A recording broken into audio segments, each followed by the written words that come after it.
My mom called, giggling. Your sister used your college fund to book her dream wedding in Vegas. You weren't going to use it anyway.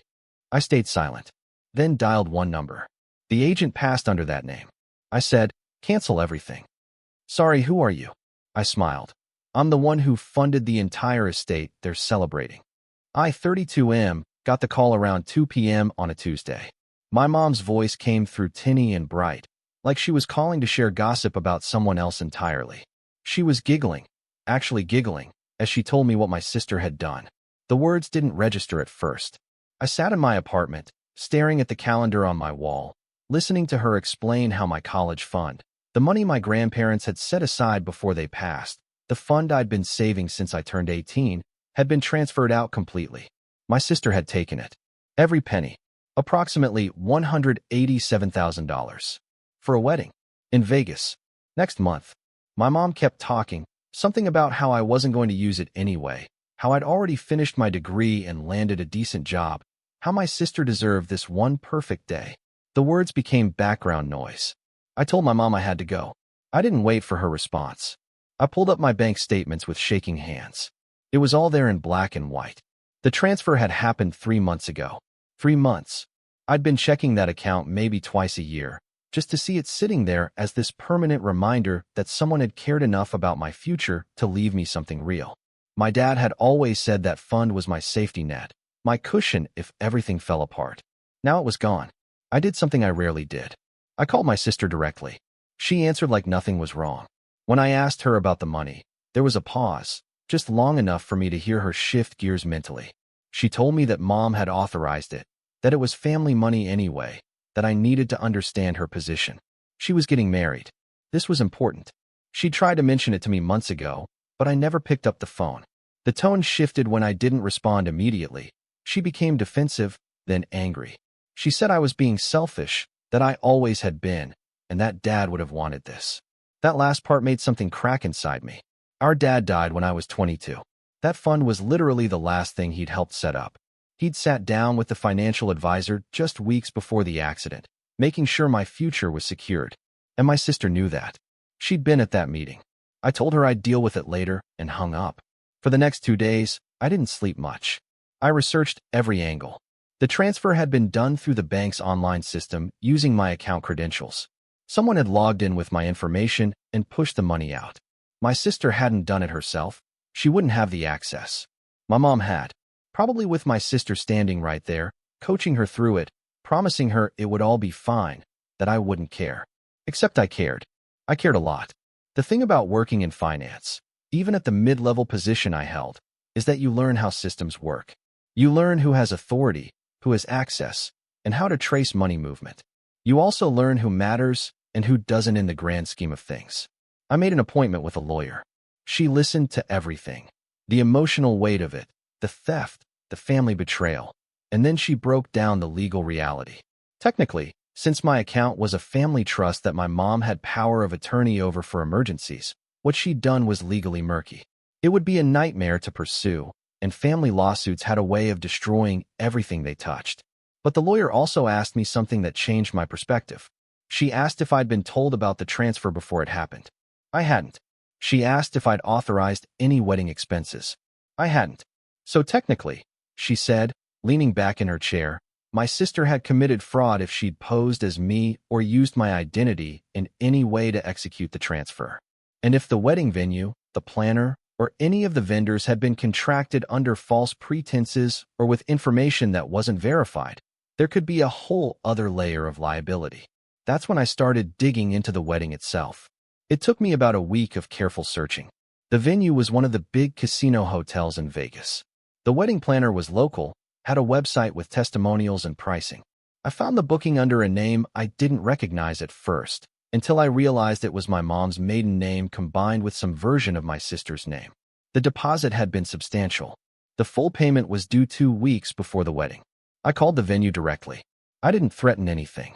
I just asked, politely, about a recent booking and mentioned I was the account holder whose funds had been used. The person I spoke to was helpful but cautious. They confirmed a booking existed. They confirmed funds had been received. They told me they'd need to verify my identity before discussing any details. I hung up and thought about my next move. The thing about having access to finance systems, even indirectly through work connections, is that you learn how to move carefully. You learn about verification protocols, about how much someone trusts their own internal systems, and about how a simple verification call can unravel years of planning. But that wasn't my move. That was too risky, too close to actual fraud myself. Instead, I did something simpler. I called the resort's main line and asked for the event coordinator handling the wedding. When I got through, I explained that I was the primary account holder whose name was on the reserved funds. I told the coordinator that I'd been contacted by my bank about unusual activity on my account and that I needed to verify every transaction associated with my name that had occurred in the past quarter. I wasn't asking them to cancel anything. I was just verifying. The coordinator got nervous. They told me they'd need to pull the file and confirm everything. They asked when I could call back. I said I'd be available the next afternoon. That night, I drafted an email to the venue on my official work account. I made it sound routine, a verification request from an account holder regarding fraud prevention. I copied in a couple of colleagues who didn't actually need to be there, just to give it the appearance of institutional weight. I asked them to confirm the exact amounts transferred, the dates, and the names associated with the booking to verify that the charges matched my authorization. I wasn't lying. I just wasn't giving the whole context. The venue responded within hours. They were clearly concerned now. They wanted to confirm everything with me directly, by phone, before proceeding with any arrangements. When I called the next day, I spoke to a different coordinator. I introduced myself as the account holder and explained that my bank had flagged the transactions as potentially unauthorized. I said I was working with my bank's fraud department to verify each charge. The coordinator told me the full amount, $187,000, had been transferred by someone claiming to be the account holder, but the booking had been made under different names. There was a discrepancy. The names on the booking didn't match the name on the account that had funded it. I let that sink in for a moment. Then I asked if there was any way the booking could be provisional, pending verification. There was a pause. The coordinator explained that technically, yes, the booking was contingent on final payment confirmation, which wasn't due until 10 days before the event. At this point, they'd received a significant deposit, but if there were questions about the source of the funds or authorization, they'd need to halt any further arrangements. I thanked them and ended the call. That night, I didn't sleep. I wasn't sleeping much those days anyway. But this was different. This was the feeling of having leverage. This was the feeling of being able to dismantle something my sister had been planning for over a year, something that had cost her nothing and meant everything to her. The problem was, I didn't know if I wanted to actually do it. I spent the next week just sitting with that power. I thought about calling my sister. I thought about telling my mom what I knew. I thought about sending the venue a full explanation and having them cancel everything immediately. But something kept stopping me. It wasn't mercy. It wasn't fear.